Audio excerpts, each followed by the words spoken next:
I hate that when a sneeze doesn't come because when... Never mind.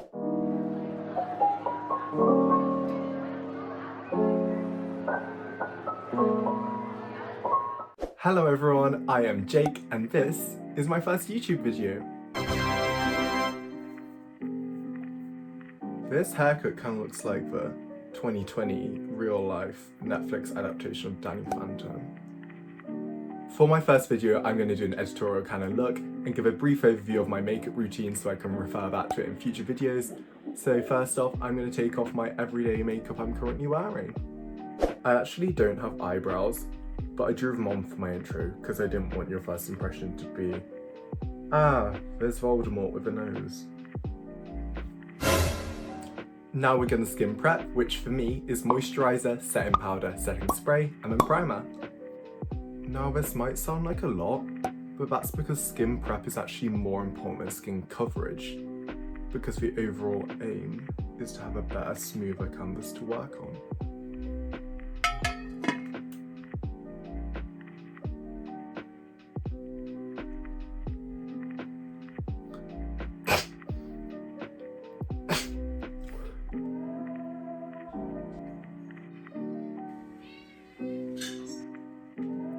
Now I actually think I'm allergic to this powder because it makes me smell a lot, sneeze a lot, and I don't recommend using products which you think you're allergic to, but you know.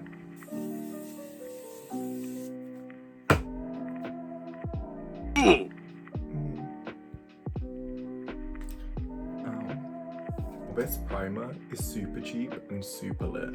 One good thing to remember about makeup is expensive doesn't mean good, and some really cheap products can be really fierce, like this one. Now, I think I'm going to start with eyes. I know that's not what people usually do, but Beyonce's child is called Blue Ivy. It's not like anything makes much sense anymore. So I'm going to apply some foundation to these areas, just to act as a tacky base for the shadows to stick to. And now I'm just going to kind of map out the new eye shape I want to create with a fluffy brush. I often get asked about my favourite makeup brands, and one brand which I think is extremely underrated is Colourpop. Like, they're super affordable and super easy to work with. Like, look at that colour payoff. Wait, can you see that?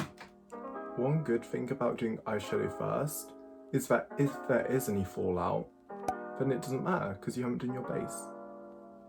Now I'm just deepening some of those areas with a smaller fluffy brush. One thing I like to do to make them symmetrical as possible is to defocus my eyes and look at the overall shapes. I recently learned that not everyone can make their eyes go fuzzy. Like, I thought everyone could do it, but apparently not. Now, if you're like me and have hooded eyes, you want to cut your crease above your eyelid, because that way it's still going to be visible when your eyes are open. Now I'm just putting some gold shimmers onto that, using a patting motion. I'm hot. And then blending the purple into the shimmers.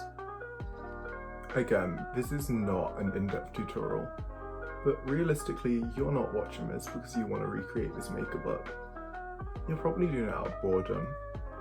And if not, you're procrastinating, which don't do. Go do that thing you're supposed to do. Now, are my eyes finished? No. Am I moving on to my brows? Yes. I'm providing free content here. I can do my makeup in whatever order I choose. For long wear brows, I like to go in with creams and then set them with powders, because then they're practically bulletproof. Night, love you. Night, love you too. Are they even? You know, Megan Fox has a weird thumb. No one's perfect. Oh, and by the way, if you don't stan Megan Fox as the feminist icon she is, you're not welcome here. Now I'm going to move on to my base, starting with foundation. If you do your eyeshadow before you do foundation, if you bring your eyeshadow too far down, then you can use your foundation and beauty blender to actually blend with the eyeshadow and bring it back up a little. Also, don't forget your ears and neck. Now we're going to highlight using concealer. By bringing your concealer all the way up here, it gives the illusion of high cheekbones and a more kind of look. And now we're setting them with powder.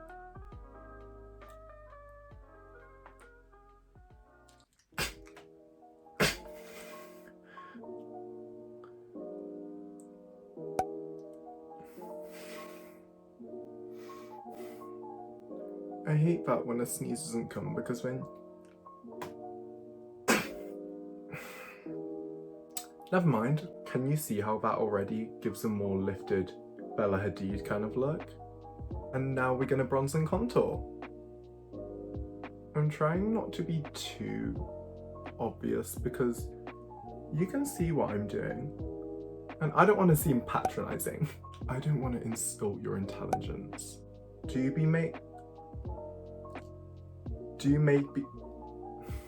Okay, make sure that you're bringing your contour into your hairline so it creates a more seamless illusion.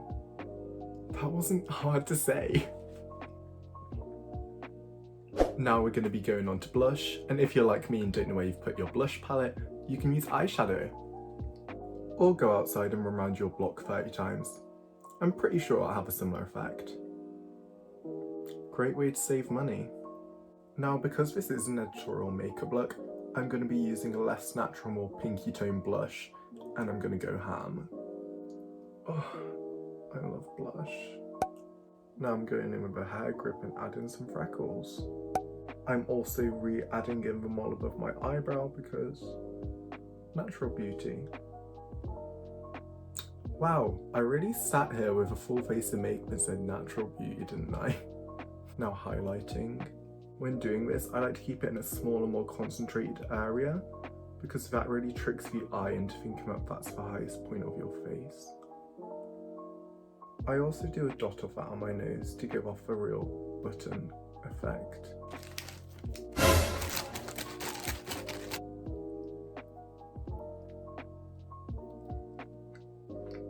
Now I'm lining my lips with a dark shade, and then I'm going to fill them in with a lighter one. When I used to face tune my photos, I used to bring my lips in this way and out this way, until I realised I could do it with makeup. So what I do is I underline from the corners inwards and then overline here, which really gives that Bratz doll kind of lip. And same goes for the bottom lip. I highlight my bottom lip in the same way I do my nose, just to give that plump effect. That's a bit much. So I'm going to spray my face, then do liner and lashes, just because the rest of the makeup look's going to get really messy and I don't want to be trying to put on lashes then. When I thought about starting a YouTube, I really started to appreciate the small things about people's channels. For example, when you look at James Charles's intro, it straightaway brands him as artistic, professional and aesthetic. So I really had to take that into consideration when doing my intro and exit tray. Exit tray? Exit... Oh. Just exit. Wait, is that right? I told you all it really changed with lashes. Did I? Maybe not, but it does. And I like to apply my mascara after I've done my lashes, because then I've got a wall between my eyelid and my eyelashes, so then I won't get mascara on my eyelid.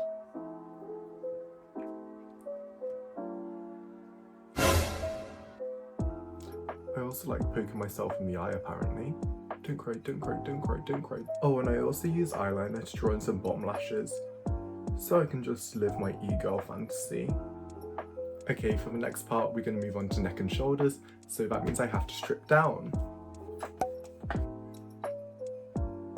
So I'm going to start by painting myself the same-ish colours of my eyes, and it's going to go into this pastel rainbowish kind of thing.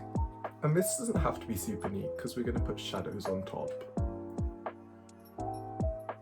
Just going to quickly powder that before going in with eyeshadow.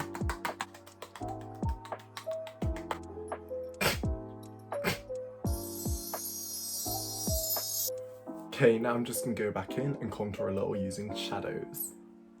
Didn't look like it did much, but it's the thought that counts. Okay, so here's a little trick I learned online. To create this liquid gold effect, lots of makeup artists use pigment powder, but they often come with mixing solutions which make them dry down and make them water resistant and long wear. But I really wanted to create this liquid metal glossy kind of look, so after searching online, I found a woman who mixes it with baby oil to keep it nice and wet. Now she does say that this is kind of messy and it does go everywhere, but it's 1:20 AM where I am right now and I'm not going anywhere. Oh, and I also ordered the products online, so I bought a 3-pack of baby oil, but when it got here it turned out it was baby shampoo, so instead we're going to be using sunflower oil. While I'm mixing this, quick disclaimer, I do not recommend using cooking oil to do your makeup at all, but if you are going to, make sure you get a signed permission slip from a parent or guardian.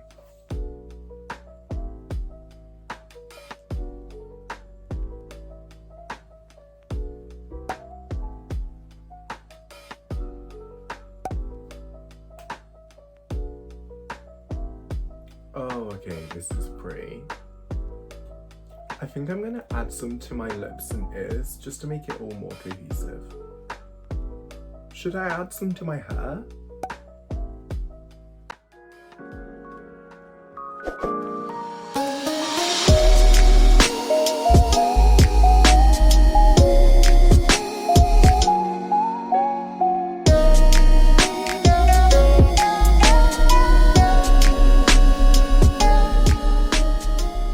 And this is the finished makeup look.